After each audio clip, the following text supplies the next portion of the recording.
Bienvenue dans les Minutes Cyber, le podcast français dédié aux acteurs clés de la cybersécurité. Aujourd'hui, nous accueillons Jean-Philippe Gaulier, président de Cyberzen et RSSI de longue date. Bonjour Jean-Philippe, merci d'être avec nous aujourd'hui. Est-ce que tu peux, pour démarrer, te présenter en quelques mots ? Bonjour Grégoire, merci beaucoup pour cette invitation. Jean-Philippe Gaulier, président fondateur de Cyberzen. Je suis informaticien de formation et j'ai été RSSI ou directeur de la sécurité du système d'information dans de nombreuses sociétés et je poursuis encore aujourd'hui en étant RSSI délégué dans de nombreuses sociétés que j'accompagne pour mes clients. Alors, on va démarrer par quelque chose de très organisationnel. Qu'est-ce que tu as pu rencontrer comme type d'organisation, du genre le RSSI rattaché à la DSI ou ailleurs, et qu'est-ce que ça a pu t'apporter ou au contraire te retirer ? Alors justement, sur mon premier job de RSSI, qui était dans une grande société de telco française, j'étais moi rattaché au DSI du groupe. Et il y avait mon pendant, le RSSI Group, qui lui était rattaché au Chief Security Officer, le responsable de sécurité globale, qui avait aussi les biens et les personnes. Et mon conseil au quotidien, dans les entreprises que j'accompagne, que je coach, pour lesquelles j'interviens, c'est justement que le RSSI ne soit pas rattaché à la DSI, au service de la DSI. Pourquoi ? Parce que le but de la DSI, c'est de répondre aux contraintes métiers, de fournir des solutions techniques la plupart du temps, à des contraintes métiers. Et lorsque la sécurité informatique est rattachée au DSI, eh bien, il a de fait un rôle schizophrénique qui l'amène à choisir entre les exigences métiers et la sécurité des données de la société et des clients. Donc ma recommandation forte, c'est justement de pas avoir ce positionnement que moi j'ai eu, même si dans le groupe où j'étais, ça s'est passé très bien, puisque on se séparait les tâches entre le RSSI Group et moi-même, et j'avais une liberté totale d'action. Mais si vous êtes sous un DSI ou dans une DSI, vous aurez les contraintes que le DSI doit porter, ou la DSI, et vous n'aurez pas forcément la latitude pour exercer ce que vous devriez faire. Donc, je recommande moi plutôt d'être attaché au directeur financier, le DAF, le secrétaire général, les risques s'il y a un département risque, le CEO dans les petites boîtes, la direction générale, mais pas sous la DSI. Une sorte de niveau hiérarchique équivalent au niveau de la DSI pour, s'il y a arbitrage, que ça se fasse au-dessus et pas au sein de la DSI qui choisirait l'un ou l'autre, puisque, si je comprends bien, il y a un peu un conflit d'intérêts entre le RSSI, enfin il peut y avoir conflit d'intérêts entre le RSSI et la DSI. Exactement, alors le conflit d'intérêts porte sur les enjeux de ces métiers-là et de leur mission, qui fait que le RSSI ne pourrait pas, sous la DSI, exercer l'intégralité de la fiche de poste qu'on lui a donnée, embêté par les contraintes de la fiche de poste du DSI. Intéressant. Alors du coup, si on extrait, si je puis dire, le RSSI de la DSI, on le met dans un autre département ou rattaché directement à la DG, ça se fait, on le constate aussi. Si tu devais avoir une organisation, une équipe type, tenant compte de cette nouvelle structure, qu'est-ce que tu ferais ? Comment tu t'organiserais ? Supposons que tu aies moyens illimités, on entrera dans le détail ensuite. On peut imaginer beaucoup de choses, je préfère ramener ça à une approche. Pour moi, la sécurité en entreprise, c'est 4 strates. C'est la gouvernance, l'organisation, le fonctionnel et le technique. Et puis après, derrière, on peut déléguer les équipes comme on veut. Il y a des gens qui ne voient que par l'analyse de risque, d'autres qui ne voient que par le test d'intrusion ou le pen test. Pour moi, tout ça, c'est complémentaire, mais ce qu'il faut surtout, c'est que on ait la direction qui valide et qui endosse cette responsabilité de la sécurité, comme nous le rappelle cette chère 27001, puisque sans la direction, vous ferez rien. Et derrière, d'avoir soit directement des équipes qui travaillent pour vous, c'est effectivement le meilleur des cas, mais on verra qu'il y a quelques contraintes, soit de travailler en délégation avec d'autres équipes, entre autres celles de la DSI, puisque finalement, les opérationnels sont la DSI. Et il vaut mieux, à mon avis, avoir quelque chose de fluide qui fonctionne plutôt qu'une équipe à soi qui sera embêtée parce que personne ne veut l'écouter et finalement on nous renvoie dans notre grotte parce qu'on est toujours les gens qui râlent. Tu nous as parlé de la DSI et des métiers tout à l'heure. J'en déduis que pour un RSSI, on ne travaille pas qu'avec la DSI. Quelles compétences, quelles qualités un RSSI doit ou devrait avoir pour être efficace dans une entreprise ? Alors, on ne travaille surtout pas que avec la DSI, parce que sinon c'est la mort du petit cheval. On travaille avec les métiers. Pourquoi ? Parce que le rôle de la société, c'est d'apporter une valeur à ses clients, et que cette valeur, elle est portée par les métiers. Il est donc extrêmement important de comprendre les enjeux de la société en termes de métiers, de comprendre les contraintes liées à ces métiers, et de vous fondre un petit peu là-dedans. C'est-à-dire qu'en sécurité, souvent, on a des grands concepts, des grandes théories, on applique des choses venues de nos ennemis de l'ANSSI ou d'ailleurs, et puis après, on a une réalité du terrain à laquelle il faut s'adapter. Vous avez des contraintes, par exemple, dans le monde automobile, qui vont pas être du tout les mêmes que dans le monde de la production de logiciels de gestion.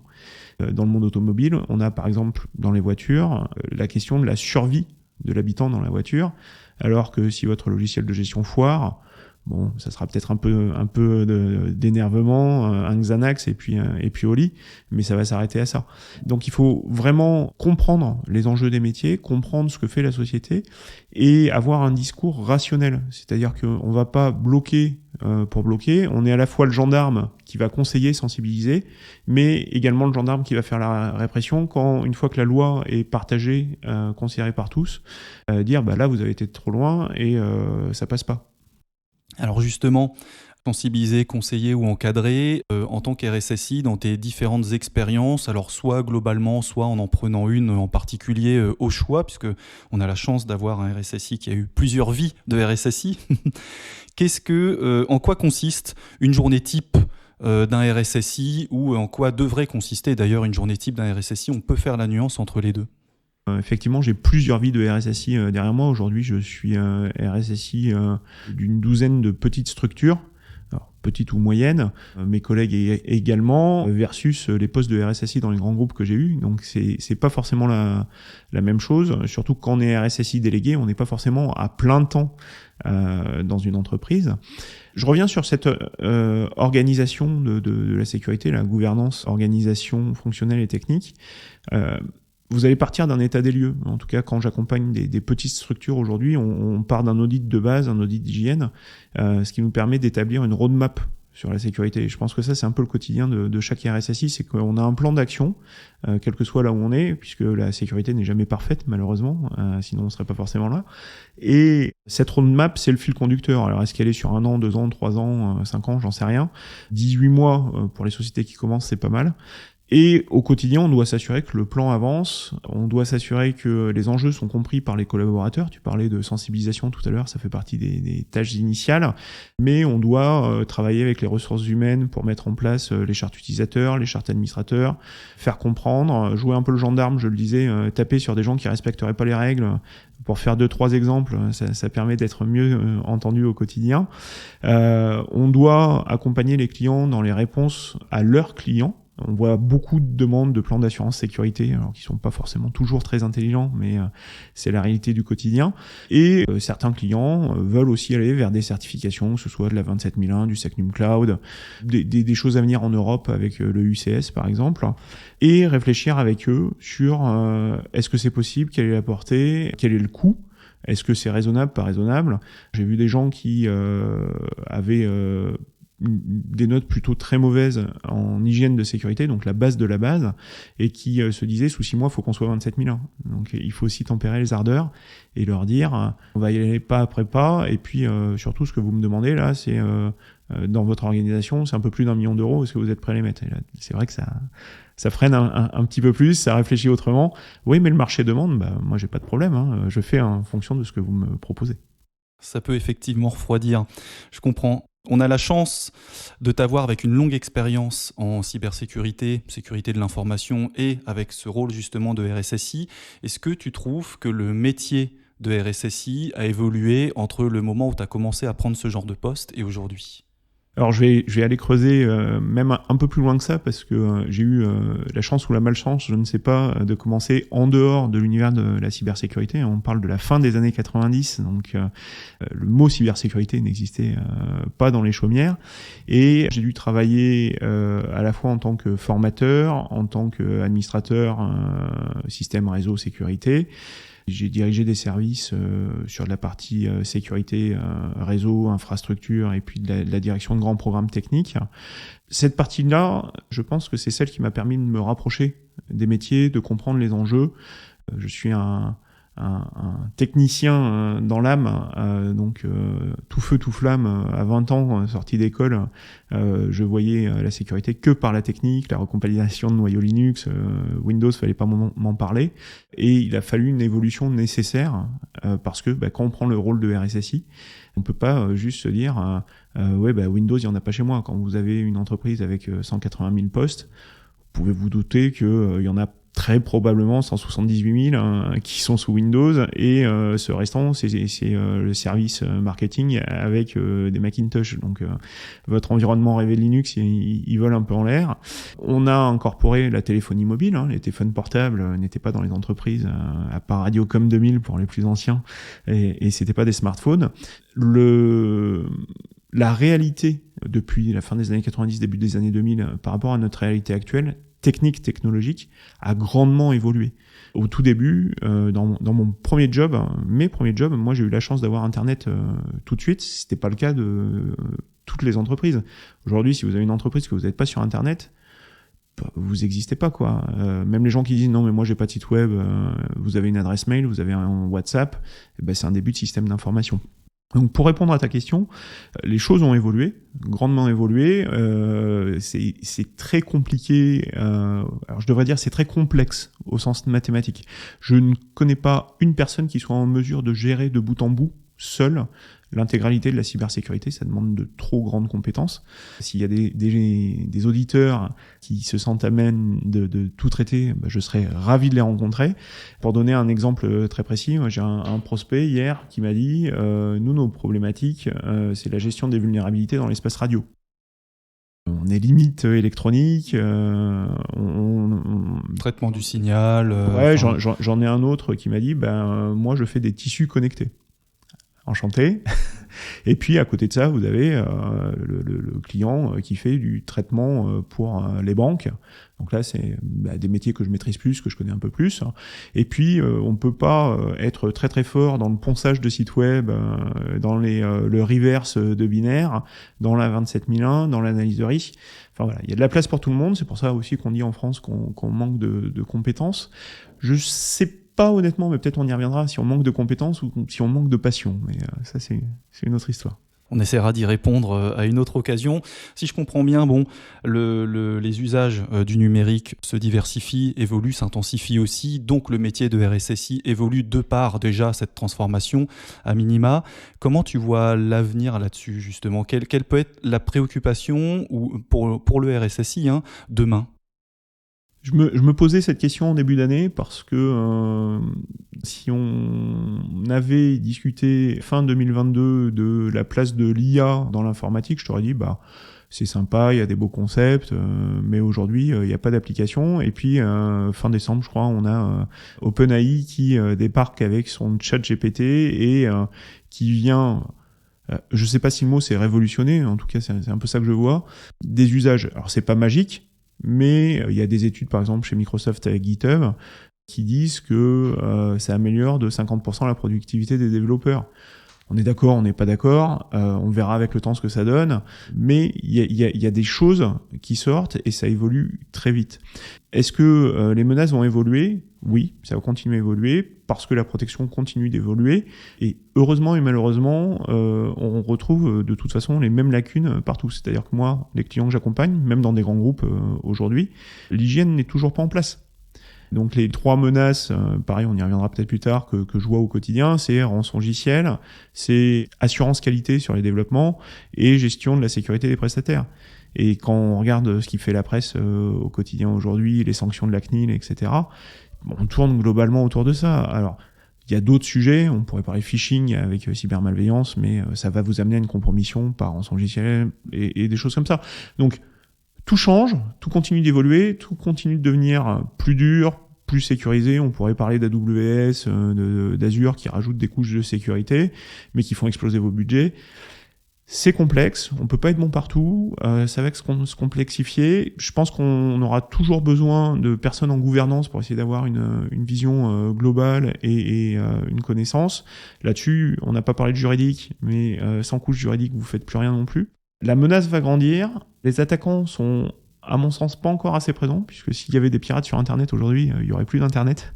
Alors, je dis pas qu'il n'y a pas des gens qui sont attaqués et que c'est pas catastrophique, hein, mais je dis que par rapport à la réalité technique de la sécurité qu'on trouve sur les systèmes d'information, c'est étonnant qu'il y ait si peu de pets, en fait. D'accord. Mais alors c'est intéressant ce que tu nous relèves là, parce que si je comprends bien ce que tu dis, c'est que a priori le RSSI, sauf s'il sait tout faire, il est multicasquette, etc., il est idéal, donc il n'existe pas ou peu, enfin voilà, pour résumer. En tout cas, c'est pas moi malheureusement. J'entends, mais bon, je pense que voilà, ça reste une perle très rare, et il n'y en a pas beaucoup sur le marché ou sur cette terre. Mais pour revenir au sujet, si les entreprises sont encore à recruter leur premier responsable sécu, parce que c'est une réalité, toutes les boîtes n'ont pas de responsable sécurité, alors on peut discuter de oui, mais selon la taille, etc. D'accord, mais mettons ça de côté. Si on n'a même pas encore notre premier responsable sécu et que à t'écouter, toi, plus proche du terrain, je dirais, un seul, ça suffit pas, parce que justement, il faut plusieurs compétences, enfin, responsable ou équipe sécu, peu importe l'étiquette qu'on met derrière, on a déjà un train de retard.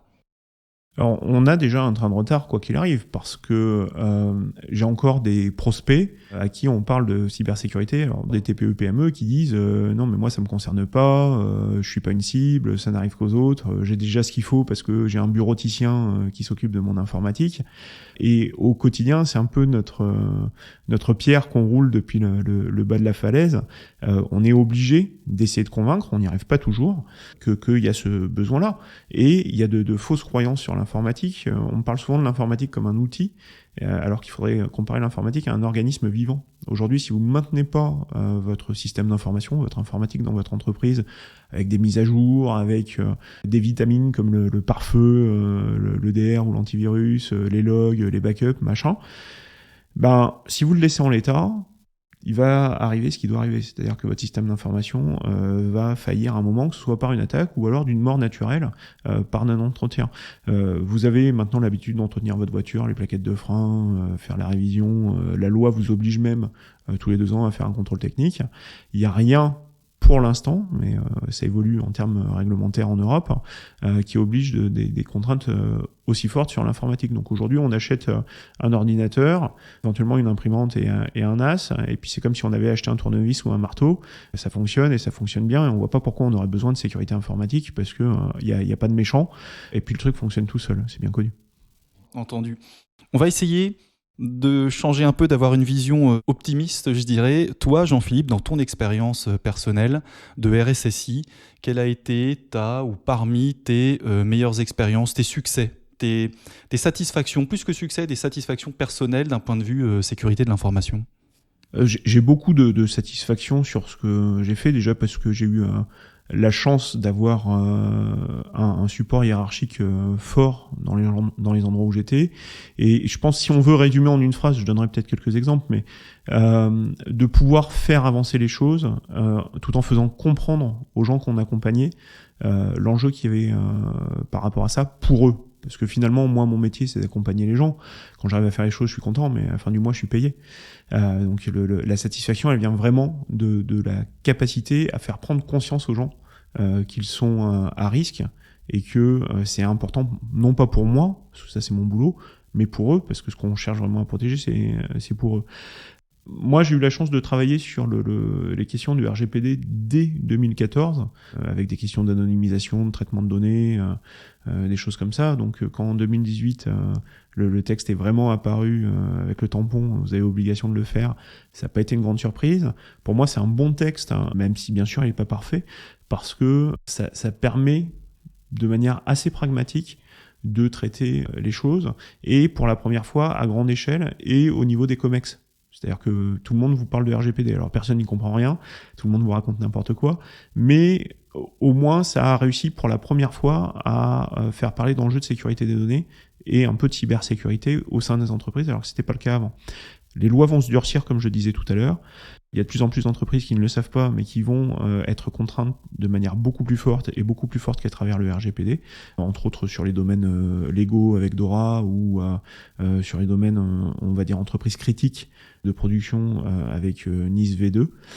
Donc ça c'est cette satisfaction-là. Bon, après, on a toujours des petites satisfactions, hein, quand on fait un test d'intrusion, qu'on arrive à devenir root sur un domaine, qu'on arrive à péter la base, etc. Mais bon, ça, je dirais, ce sont plus des satisfactions d'ego personnel, d'avoir réussi à passer la technique. Peut-être plus éphémères aussi, en quelque sorte. Ouais, ce sont des faits d'armes qu'on peut porter devant les copains avec des médailles, mais vraiment faire avancer les gens dans leur mentalité.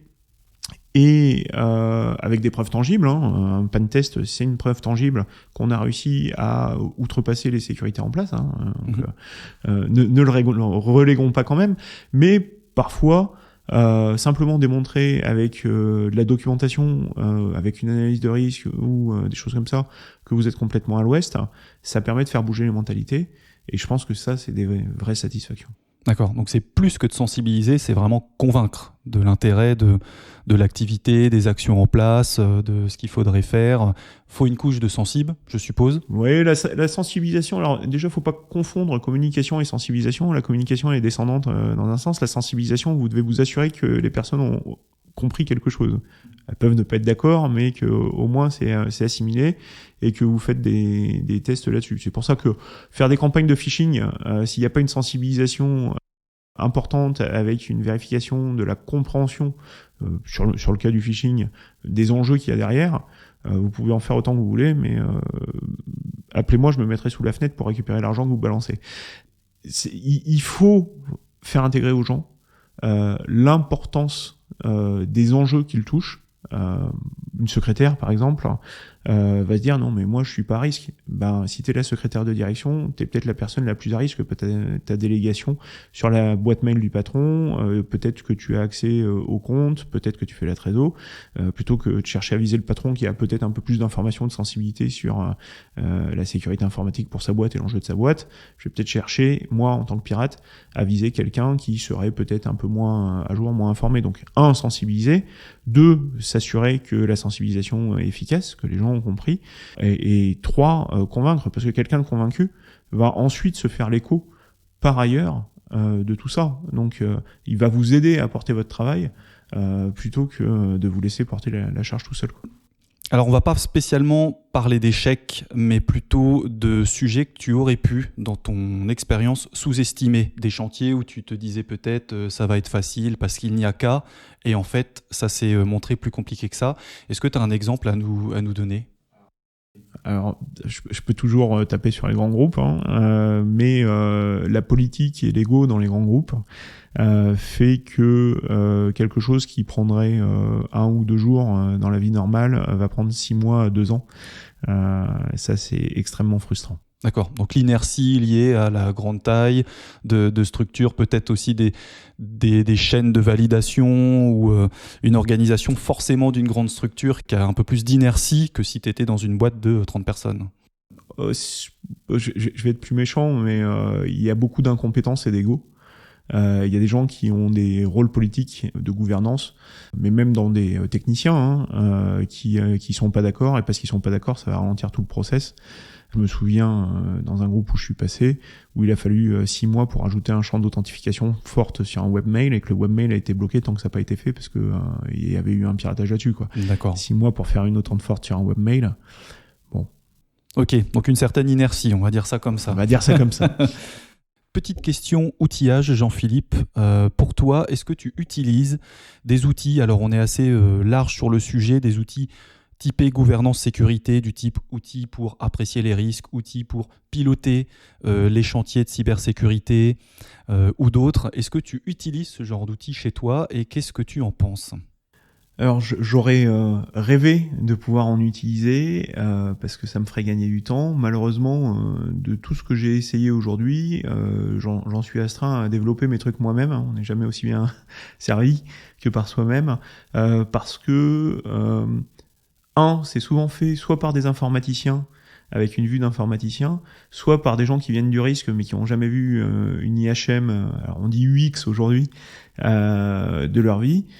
C'est malheureusement souvent des usines à gaz et ça ne permet pas d'avoir un résultat immédiat, et c'est l'homme qui est obligé de s'adapter au produit. Là où ce qu'on attendrait sur ce genre de truc, c'est plutôt d'avoir un produit qui s'adapte à l'homme. Donc Malheureusement, pour tes auditeurs aujourd'hui, j'ai pas de recommandation particulière. Ah si, c'est que t'es pas convaincu actuellement. Je suis pas convaincu par le marché, effectivement. D'accord, entendu. On va revenir rapidement sur des thématiques que tu disais importantes à tes yeux pour les années, enfin en tout cas pour demain, les années à venir. Tu as parlé de développement, tu as parlé d'assurance qualité. Est-ce qu'on peut un petit peu redétailler pour dire qu'est-ce qui va être important de garder à l'esprit, de surveiller sur ces thématiques ? Sur tout ce qui est développement, l'assurance qualité, en fait pour moi la sécurité, voire la cybersécurité, ça n'existe pas. C'est plutôt la génération du fait d'un manque d'assurance qualité. Donc dans les développements, particulièrement les développements web, pour les gens que j'accompagne aujourd'hui, mais c'est valable pour l'embarquer ou pour des applis en dur, les développeurs dans leur cursus, même dans leur cursus d'ingénieur, ne sont pas formés à la sécurité, ou alors ils ont un petit module de 8 heures, 10 heures de cours, mais comme ils ont des maths du signal en parallèle, ils prennent pas forcément tout ça au pied de la lettre. La compétence, la connaissance est encore beaucoup trop faible. Donc il faut absolument former, envoyer se faire former les entreprises, enfin les équipes de développeurs, ne serait-ce qu'à l'OWASP, pour qu'ils comprennent les enjeux, un peu la cryptographie, au réseau, parce que clairement ils y comprennent rien, et qu'on va parler d'échanges TLS, des choses comme ça, c'est perdu, les adresses IP, ils savent pas ce que c'est. On a besoin de leur faire comprendre que l'usage de framework ne fait pas tout, qu'on doit vérifier, comme on le faisait il y a très longtemps déjà, dès qu'on a un champ en entrée, on doit vérifier que ce qui est entré est correct. Il y a tout un tas de méthodes de protection, je pense aux bibliothèques de Mozilla, par exemple, pour protéger quand on fait des sites web, des choses dans le développement.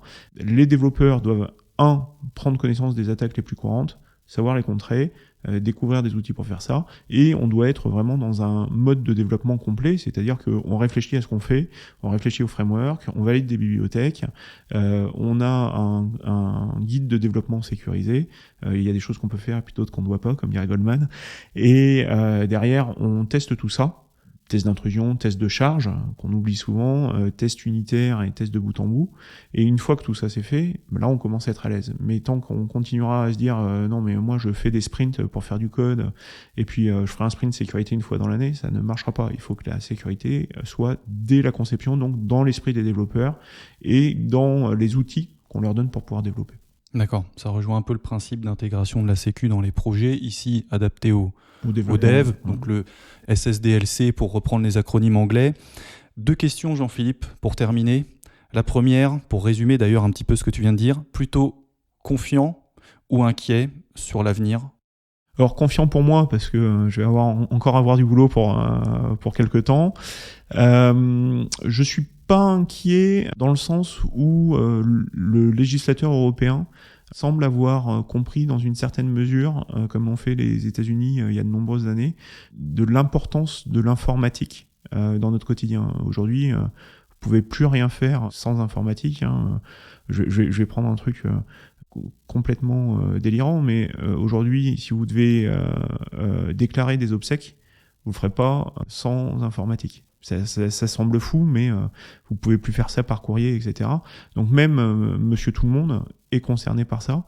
Et si votre système informatique est défaillant à ce niveau-là, vous pourrez plus faire d'obsèques. Et ça, c'est dans tous les sujets de la vie aujourd'hui. La location de voiture, la location d'appartement, que sais-je. Donc, sans informatique, on fait plus rien. Et je crois que le législateur en a pris conscience et on voit les paralysies. On a malheureusement eu beaucoup d'hôpitaux attaqués. On voit les enjeux qu'il y a derrière. On a vu avec la crise Covid que l'informatique a permis de développer le télétravail, mais surtout pour tout le tertiaire a permis de continuer une certaine activité. Et sans l'informatique, on l'avait pas. Et donc cette prise de conscience fait que c'est de plus en plus encadré et que les entreprises ne vont pas avoir le choix que de devoir s'y mettre d'une manière ou d'une autre. Alors on verra derrière comment c'est appliqué. Est-ce que c'est intelligent ou pas, ça sera une autre question, un autre débat. Mais on va avoir un cadre plus strict. Et en France, on sait souvent que s'il n'y a pas un cadre obligatoire, les assurances incendie, les assurances voitures, les choses comme ça, on fait pas. Bon, ben là, ça deviendra obligatoire, donc on va faire. Je me réjouis pas que ça devienne obligatoire, mais je me réjouis que ça permette de mieux sécuriser les entreprises. D'accord. Donc un côté un peu contrainte, mais qui a au moins l'avantage de faire avancer les choses. En tout cas, c'est l'objectif de ces réglementations qui sont en train d'arriver ou de se renforcer présentement. Ouais, ça va être la vertu, c'est la vertu qu'il faut en tirer. D'accord. Et deuxième question, quel conseil, puisqu'on a des auditeurs et auditrices qui vont écouter ce podcast et qui sont très certainement, pour certaines ou certains d'entre eux, débutants dans la fonction de responsable sécu, RSSI, quel conseil tu pourrais donner à une personne qui prendrait fraîchement un poste et qui a plutôt peu d'expérience sur le sujet, d'expérience professionnelle? Alors je dirais faites une formation. Vous trouverez quelques formations sur le marché pour vous dégarnir, dégrossir un petit peu ce qu'est le métier de RSSI. Alors même en 5 jours, vous verrez pas tout ce qu'il y a à voir parce que je connais pas 2 RSSI qui font la même chose et qui ont la même approche, mais ça vous permettra d'avoir déjà une première vision sur ce qu'il y a. Une bonne approche méthodologique, même si c'est pas une bible ou une religion, c'est de se pencher sur la 27001 et la 27002, les ISO, parce que les sujets qui sont dedans sont importants et couvrent pas mal de choses. Cultivez vos forces. Essayez de vous renforcer un peu sur vos faiblesses, mais surtout cultivez vos forces. Si vous venez du monde technique, eh bien, vous serez peut-être plus un RSSI opérationnel et vous serez en mesure de mieux appréhender les difficultés techniques et puis quand des commerciaux vous racontent du blabla.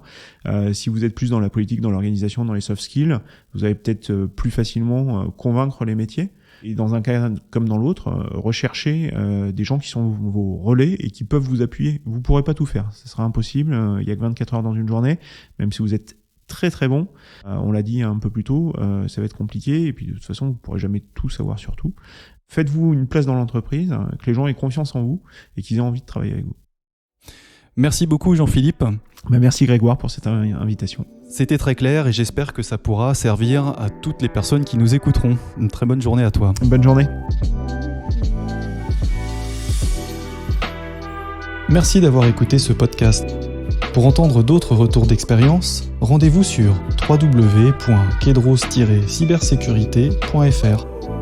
Kedros Cybersécurité est un cabinet de conseil et de formation spécialisé dans la gouvernance, la gestion du risque et la conformité en cybersécurité.